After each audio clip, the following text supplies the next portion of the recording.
tardes, nosotros somos el equipo número 1 y vamos a hablar acerca de los tipos de error y de la significancia estadística. Mi equipo está conformado por mi compañera Gabriela, por mi compañero Adriel y su servidor Aldain. Vamos a hablar sobre el concepto de los tipos de error. Vamos a tener que hay dos tipos de error, el error de tipo 1 y el error de tipo 2. Estos tipos de errores son equivocaciones que ocurren al momento de que nosotros vamos a concluir una prueba de hipótesis nula, en la cual siempre se va a tener de que se va a invertir el resultado correcto. Pero para poder entender mejor todo esto necesitamos desglosar e entender varios conceptos. Primeramente tenemos que entender de que la hipótesis nula se refiere a una suposición inicial que se tiene y en la cual se piensa que todo está en completa normalidad, de que no ocurre nada y de que no existe algún cambio. Es como, por ejemplo, cuando nosotros vamos por la calle y vemos las personas que nos rodean y podemos nosotros asumir de que cada una de esas personas están sanas. Sin embargo, para nosotros poder comprobar si de verdad todas las personas que nos rodean están sanas o no, se tiene que realizar un diagnóstico de salud. Y esto traducido, aquí es donde entra lo que se le conoce como prueba de hipótesis nula. Es decir, comprobar si la hipótesis es verdadera o no. Y esto lo podemos ver representado aquí en esa tabla. Y aquí también se nos muestra cómo ocurre el error de tipo 1 y el error de tipo 2. Cuando la hipótesis nula es verdadera, pero después de la prueba de hipótesis nula se rechaza, es cuando ocurre el error de tipo 1. En cambio, cuando nuestra hipótesis nula es falsa y se rechaza, es una decisión correcta. Pero ¿qué pasa para que ocurra un error tipo 2? Bueno, cuando nuestra hipótesis nula es falsa, pero no se rechaza, ahí es cuando ocurre ese tipo de error tipo 2. Y esto más adelante se los explicaré. Usando la etimología, vamos a empezar en 1928, donde Jerzy Newman y Egon Pearson, ambos unos eminentes estadísticos, discutieron problemas relacionados más que nada con lo que son las muestras que pueden o no ser juzgadas al haber sido extraídas al azar de una determinada población. Ellos posteriormente encontraron dos fuentes de error, o dos tipos en general, uno a saber A y a saber B. ¿A qué se refiere a saber A? Que es un error el rechazar una hipótesis que no debió de haber sido rechazada, es decir, una hipótesis que sí era verdadera. Mientras que a saber B se refiere a que es el error de no rechazar una hipótesis que debiera de haber sido rechazada. Posteriormente, ellos encontraron que estos problemas rara vez se presentan de una manera en que se pueda discriminar con certeza entre hipótesis verdadera y falsa. También que señalaron la posibilidad de que si se falla en rechazar o en no rechazar una hipótesis particular, existe la facilidad de cometer errores en los ensayos. Y estos errores serían de dos tipos. El primero sería, por ejemplo, si rechazamos una hipótesis nula, es decir, la hipótesis a probar, cuando es verdadera, no podremos rechazar cuando alguna hipótesis alternativa, es decir, hipótesis A, hipótesis 1, es verdadera. En todos los artículos escritos por Newman y Pearson, la expresión H0 siempre significa la hipótesis a probar. En el mismo trabajo denominan a estas dos fuentes de error, errores tipo 1 y errores tipo 2. Bueno, una vez de que mi compañero Adriel les habló acerca de la etimología, yo les hablaré ya más a profundidad lo que es cada uno de estos tipos de error. Empezamos con el error de tipo 1, que también es conocido como el falso positivo. Como ya lo había mostrado en la tabla anterior, va a ocurrir cuando nuestra hipótesis nula, que es verdadera, o sea que es correcta, pero sin embargo, al momento de concluir nuestra prueba de hipótesis nula, nosotros rechazamos esta hipótesis nula. Y por lo tanto, el rechazo de esta nos puede llevar a conclusiones erróneas y en algunos casos a decisiones basadas en evidencia falsa. Esto lo podemos traducir mediante este ejemplo. Supongamos de que tenemos a una persona que está siendo acusada y esta persona que está siendo acusada es inocente. Y sin embargo, a pesar de que es inocente, se paga una condena. Nuestra hipótesis nula vendría siendo de que la persona acusada es inocente. Y el error de tipo 1 se traduce como cuando esa persona acusada inocente tiene que pagar alguna condena. Aquí podemos también apreciar en la imagen esta gráfica. Mientras aquí tenemos un símbolo a primera vista, lo podemos visualizar, que es una incógnita, que es alfa y representa la probabilidad de que ocurra el error de tipo 1. Y en rojo vamos a tener lo que es la probabilidad de que pueda ocurrir el error de tipo 2. Y está representado con la incógnita beta. También podemos apreciar que entre más cerca estén ambas curvaturas, disminuirá la probabilidad de que ocurra el error de tipo 2.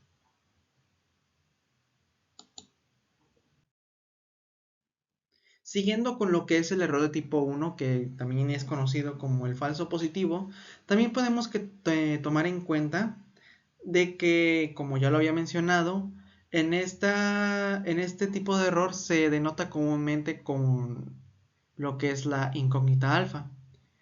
Y este valor puede variar, sin embargo, casi siempre hay una constante de 0.05 que es igual a 5% de probabilidad de que pueda ocurrir este tipo de error y que por lo tanto nosotros tengamos que rechazar la hipótesis nula. Lo contrario que era en el de tipo 1, en el cual nuestra hipótesis nula era correcta, pero que nosotros al finalizar la prueba de hipótesis la rechazábamos, acá ocurre lo contrario.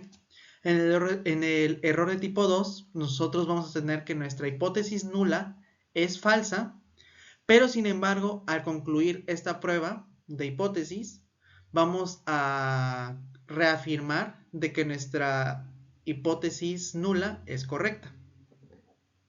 Y pues ocurre generalmente cuando nuestros datos de un estudio no son suficientemente convincentes para demostrar el efecto real. Y por lo tanto, al finalizar todo esto, afirmamos algo que es erróneo. Y así como teníamos de que la incógnita alfa para que representaba el valor de qué tan probable era de que ocurriera el error de tipo 1, acá vamos a tener la incógnita beta, que es aquí como lo podemos apreciar ahora en color verde, que esta va a representar lo que es la probabilidad de que ocurra el error de tipo 2. Y este tipo de error es especialmente crítico en campos como la investigación médica y también la farmacéutica, donde pasar por alto un efecto verdadero puede tener consecuencias muy graves, como no reconocer la eficacia de un nuevo tratamiento. Otro ejemplo de este tipo de error de tipo 2 es casi siguiendo el ejemplo anterior. Cuando en una sala de audiencias un criminal es absuelto. En este caso, nuestra hipótesis nula sería que el acusado no ha cometido el crimen y aceptar erróneamente esta hipótesis nula equivaldría a dejarlo en libertad. Y otro ejemplo también podría significar no reconocer los beneficios de un medicamento que realmente es efectivo. Siguiendo con algunas de las definiciones, vamos a tener que los antecedentes estadísticos nos dice que en la teoría de la prueba estadística la noción de un error estadístico es parte integral de toda la prueba de hipótesis. El hecho de que pueda ocurrir un error de tipo 1 y un error de tipo 2 es parte integral de toda esta prueba, que era lo contrario a lo que les decía anteriormente. Y aquí pues podemos tener de que, por ejemplo, de que en la prueba estadística se van a comparar dos ideas. Se va a comparar la hipótesis nula y la hipótesis alternativa. En la hipótesis nula vamos a tener de que, como ya lo había mencionado anteriormente, no hay una diferencia o algún cambio y siempre se considera verdadera al inicio. Mientras que la hipótesis alternativa es lo contrario. Aquí asumimos que sí hay un cambio. Y pues esto es como parecido a un juicio. La hipótesis nula es como pensar que una persona es inocente hasta que se demuestre lo contrario. Y si la decisión que tomamos nosotros con la realidad coincide con la realidad, es una decisión correcta. Y si no coincide, pues ocurre pues ya los dos tipos de errores, que el error tipo 1 y el error tipo 2. Vamos a tener ahora también lo que vendría siendo la tasa de error cruzada. Esta tasa de error cruzado nos va a indicar que tanto en el punto de los errores tipo 1 y tipo 2 son iguales y que se usa para evaluar la precisión de un sistema biométrico. Entre más bajo sea el valor de la tasa de error cruzado, más preciso es el sistema. En cambio, entre más alto sea el valor de la tasa de error cruzada, más errores cometerá el sistema.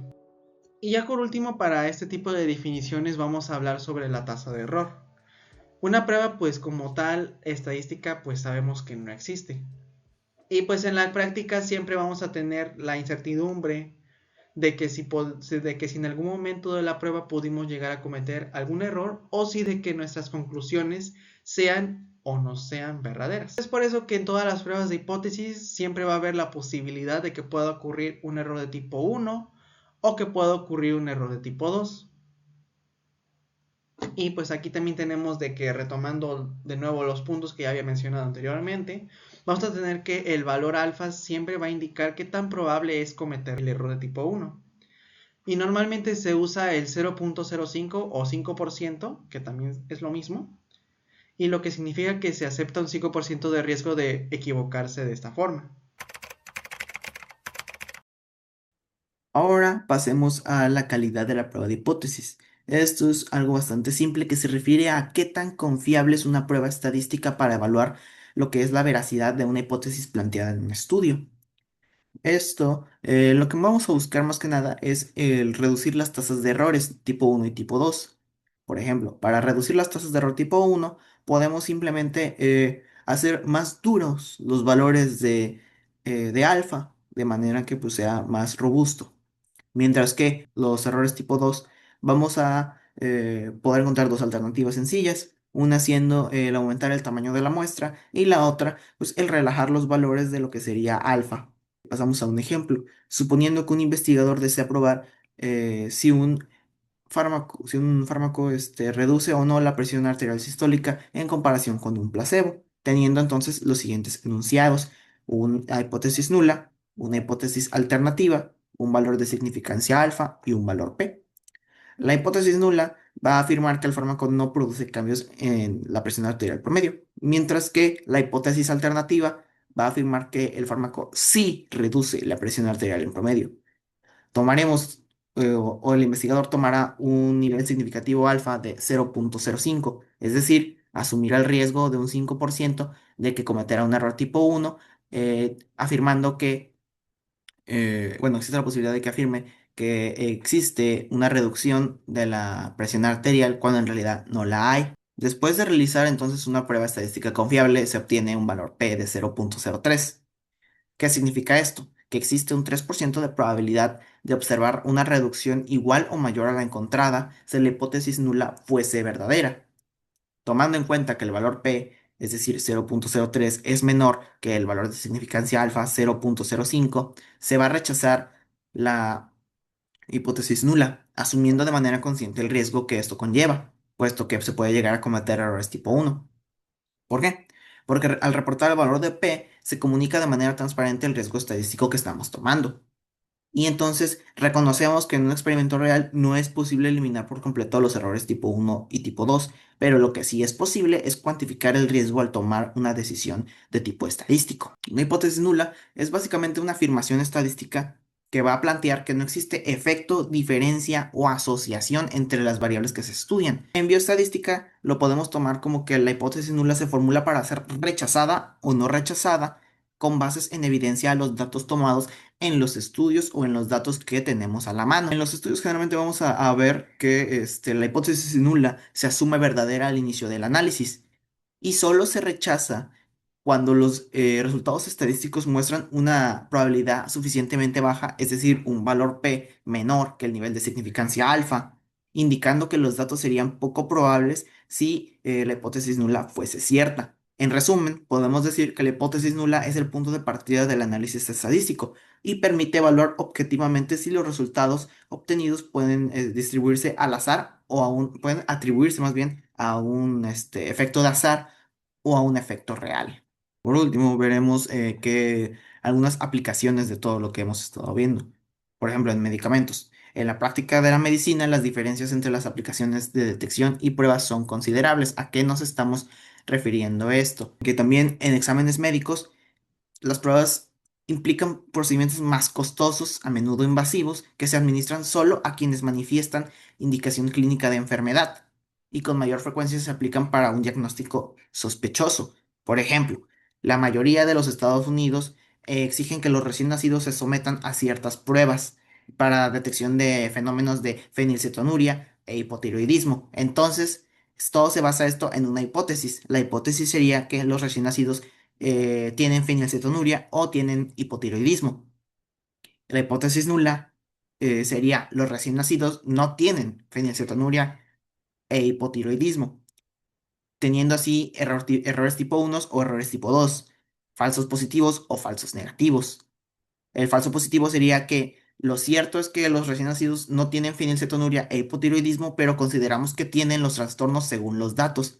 Por el contrario, un error tipo 2 es que estos recién nacidos tienen fenilcetonuria e hipotiroidismo, pero consideramos que no los tienen debido a los datos. Una diferencia un poco simple, pero pues que se debe de tomar en cuenta. Asimismo, también existen las aplicaciones en pruebas médicas, las cuales son probablemente las más afectadas por falsos negativos y falsos positivos. ¿Por qué? Porque tenemos como hipótesis que el paciente X tiene una enfermedad específica. La hipótesis nula sería que los pacientes no tienen esta enfermedad específica, teniendo como error tipo 1 o falso positivo el hecho de que los pacientes no tienen una enfermedad específica, pero los médicos juzgan que los pacientes están enfermos de dicha enfermedad y actúan de acuerdo con los informes de pruebas. Estos falsos positivos pueden llevar a problemas graves, bastante graves y contradictorios cuando la enfermedad que se busca, por ejemplo, es rara, como en la detección, puesto que si una persona tiene falsos positivos de 1 en 10.000, pero solo de 1 en 1 millón de muestras o personas es un verdadero positivo, la mayoría de los positivos serán falsos. La probabilidad de que un resultado positivo observado sea falso o positivo puede calcularse utilizando el teorema de Bayes que ya vimos anteriormente. El error tipo 2 entonces sería un falso negativo. En este van a asumir que el hecho real es que la persona tiene tiene la enfermedad, pero los informes de pruebas brindan un mensaje falsamente tranquilizador al paciente y los médicos piensan que la enfermedad está ausente cuando en realidad no lo está a comparación del falso positivo.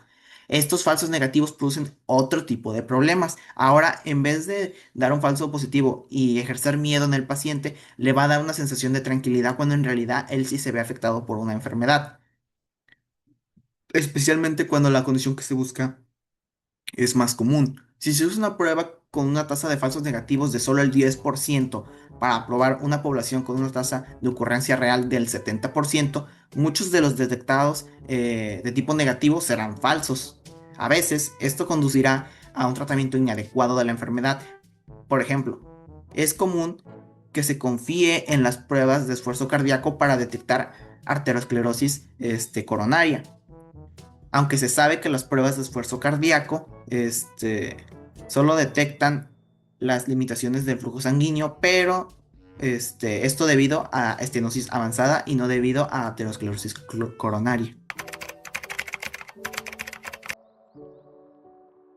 Hola, vamos a continuar con la exposición y yo les voy a explicar sobre la significancia estadística. La idea principal es sencilla. En medicina siempre hay variaciones entre pacientes. Entonces, cuando veo una diferencia entre dos grupos, tengo que preguntarme si fue por el tratamiento o por suerte. Por ejemplo, en diabetes, yo comparo un tratamiento nuevo contra un control. definido la glucosa. Aunque ambos tratamientos fueran igual de buenos, los resultados pueden salir diferentes, porque cada paciente es distinto. Alimentación, tanto el estrés, el sueño, adherencia y hasta por el propio error del aparato. Entonces la pregunta científica es, ¿la diferencia observada es real o es azar? La significancia estadística es una herramienta que nos ayuda a estimar si lo observado sería raro o si en realidad no hubiera efecto. Y desde aquí les dejo claro algo que muchos confunden. Estadísticamente significativo no significa clínicamente importante.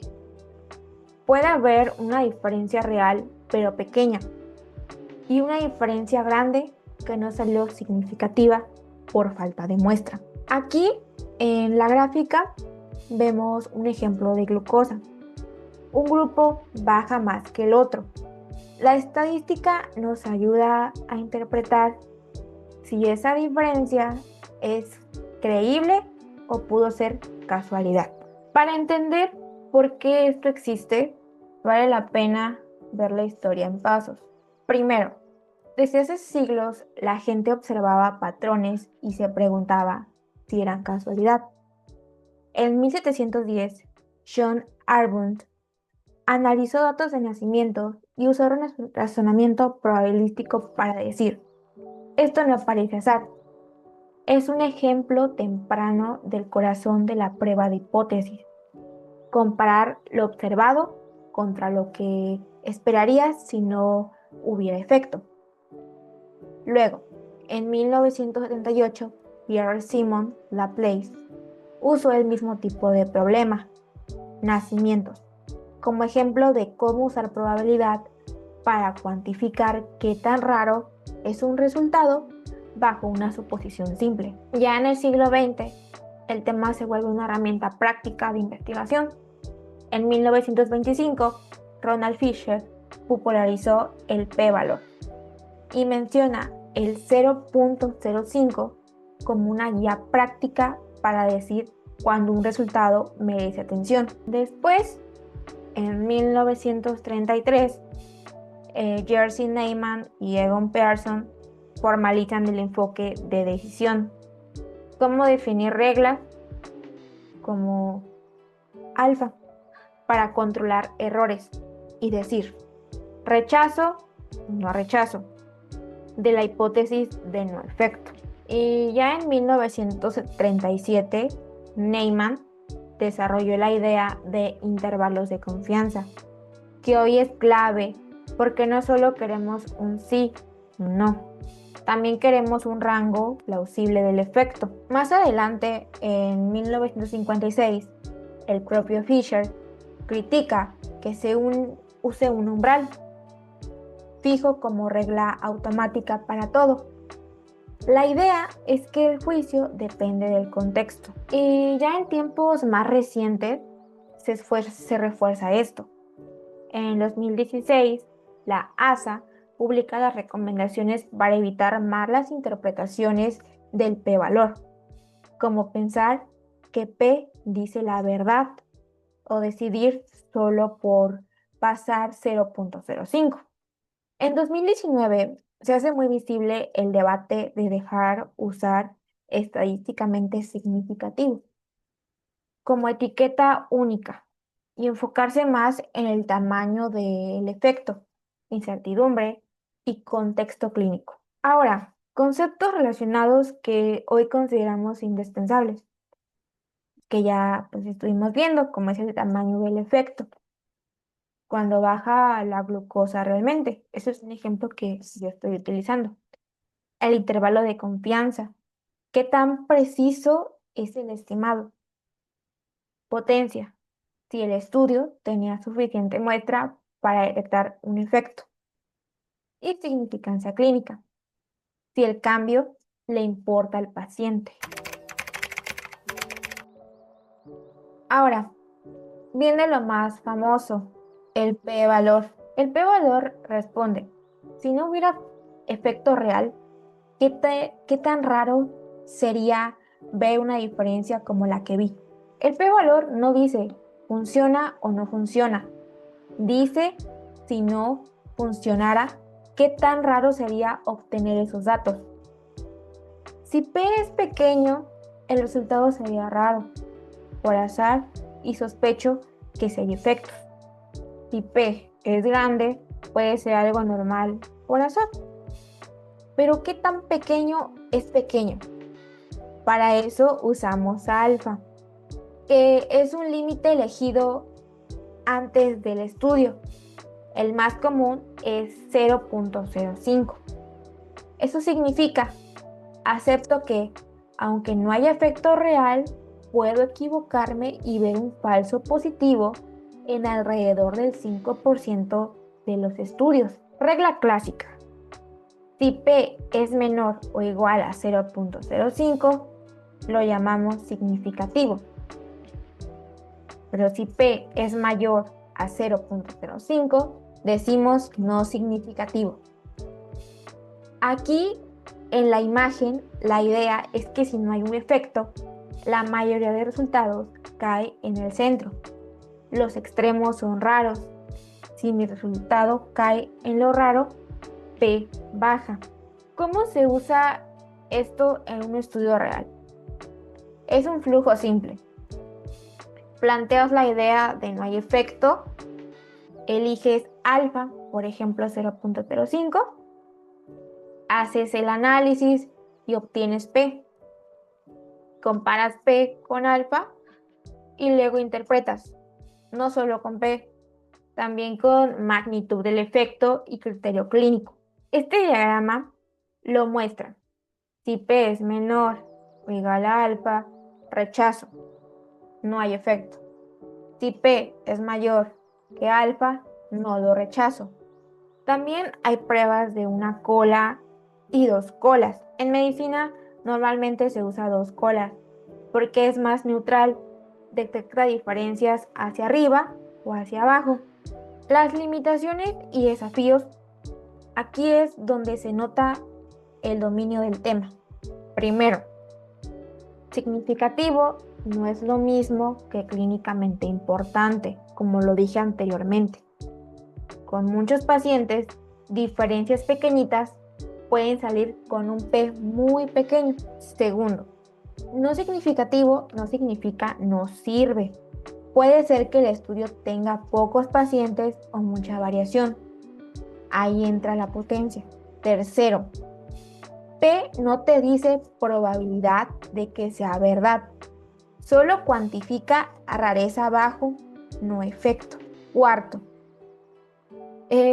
si pruebas muchas cosas, pueden aparecer falsos positivos por pura suerte. Aquí pues tenemos una gráfica donde P versus N resume una idea clave. Como un efecto pequeño, al aumentar el tamaño de muestra, P puede bajar. Por eso el p-valor nunca debe ir solo. Se acompaña del tamaño del efecto, intervalo de confianza y contexto clínico. Bueno, ya para la conclusión, ya para cerrar, la idea en general de todo este tema, tanto los tipos de error y significancia estadística, es que en medicina tomamos decisiones con datos, pero siempre existe incertidumbre por el azar y la varianza entre pacientes. La significancia estadística se apoya en el p-valor y en el alfa. Alfa casi siempre toma el valor de 0.05, que es el límite que nosotros aceptamos para decir, si no hubiera efecto real, sería muy raro ver esta diferencia. Entonces, si p es menor o igual a alfa, decimos que es estadísticamente significativo. Pero aquí entra lo importante. Cuando decimos, podemos equivocarnos de dos maneras.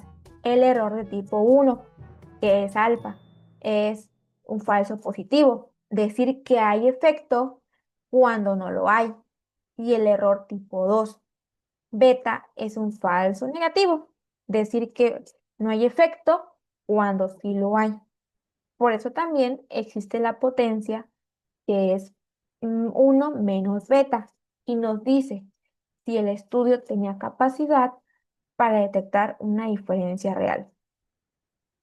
Y el mensaje clínico más importante es un resultado significativo no necesariamente es importante para el paciente. Y un resultado no significativo no necesariamente significa que no funcione. Puede ser que falte muestra o que haya mucha variación. Entonces, estas herramientas, p-valor, alfa, beta y potencia, sirven para tomar decisiones con más orden y pequeños engaños por el azar, pero siempre se deben interpretar junto con el tamaño del efecto y el contexto clínico. Esto sería todo de nuestra parte. Muchas gracias por su atención y espero que les sea de utilidad para entender estos temas. Gracias. Bye.